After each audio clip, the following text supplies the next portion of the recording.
In this video, I'm going to talk about and demonstrate a strength training program for a distance runner. Stick around because at the end, I'm going to show you how you can get your own strength training program.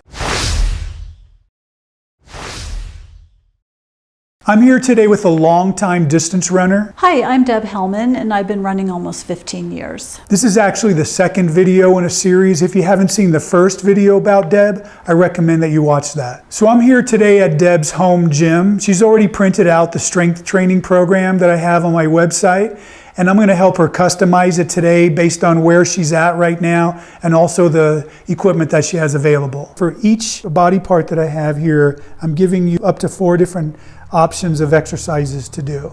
And I've put in a variety so that it's stuff that you could do at a health club, but also things that most people have at home. My philosophy is that you're doing full body functional movements. We want to work your body the way it works in the real world and the way that it works in running. And in running and all sports and all activities, you use your whole body when you exercise. You don't isolate muscles. So we're doing exercises that simulate that. Based on where you are right now and never have done something like this, I'm going to recommend that you skip the power movements for now. Later on, as you get stronger, we're going to throw those in. Okay. And also for a distance runner, they're not as important as for sprinters. Okay. So we're going to go into just the strength training exercises. Some other things to keep in mind is, although you could do 1, 2, or 3 sets or even exercises, I'm going to have you do just 1 exercise per group to start out. And as the weeks go on, I'm going to have you do more. And then I'm also going to choose exercises that I believe are easier for your body so we can build into it slower. Okay, so let's go into the upper body pushing first. Okay, great. Mike, how hard should I be pushing myself? So right now, I would just like you to push yourself until that feels, I would say, very challenging. But ultimately, after a couple months, I want you to push yourself till you literally can't move anymore. And how much weight should I be using? I want it to be a load that makes you fatigue somewhere between your 8th and your 20th repetition. And how many sets should I do?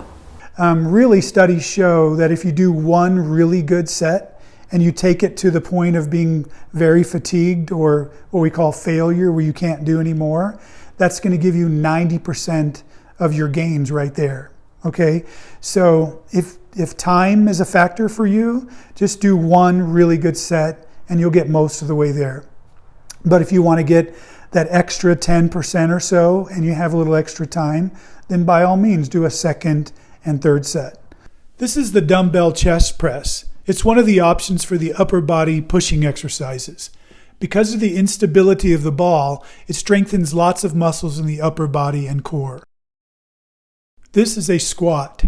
Deb is using dumbbells instead of a bar because that's what she had at home. It accomplishes the same objective of strengthening the pushing muscles of the lower body and core. This is the bent over 1-arm row. It's one of the upper body pulling options. It's great for strengthening your back and generally the rest of the upper body muscles not targeted from the chest press. By standing instead of using a bench, you'll also strengthen your whole body as stabilizers. This is a glute bridge. It's one of the lower body pulling motions that are great for strengthening the muscles that propel your body forward as you strike the ground when running. This is a heel raise, or what some people sometimes call a calf raise. It's one of the running specific exercises used to strengthen the lower leg to help you improve your foot strike and push off the ground. This exercise is called thread the needle. It's one of the exercises in the core section of the program. Although all the exercises on this program are full body exercises which already include the core, I included a section specifically for the center of your body because it's important to help you stabilize your body and transfer energy from lower and upper body as you run. And at what point will I know that it's time to change up the exercises and make something different? In addition to constantly challenging yourself, you do want to go on to more and more progressively more difficult exercises. So you're going to want to do that. And you can look through the sheet to see which ones that you might want to try next, or just talk to me and I'll help you know which one to move on. How many days a week do I do that? For a runner, I'd recommend 2 days a week, even up to 3 days a week. If you want to get your own copy of the strength training program, I've included a link below in the notes. Or you could always go to my website, acemethodcoaching.com. I've got it there as well, along with lots of articles and other videos. And also make sure to subscribe to this channel. I'm Mike Caton, and I'm passing it on.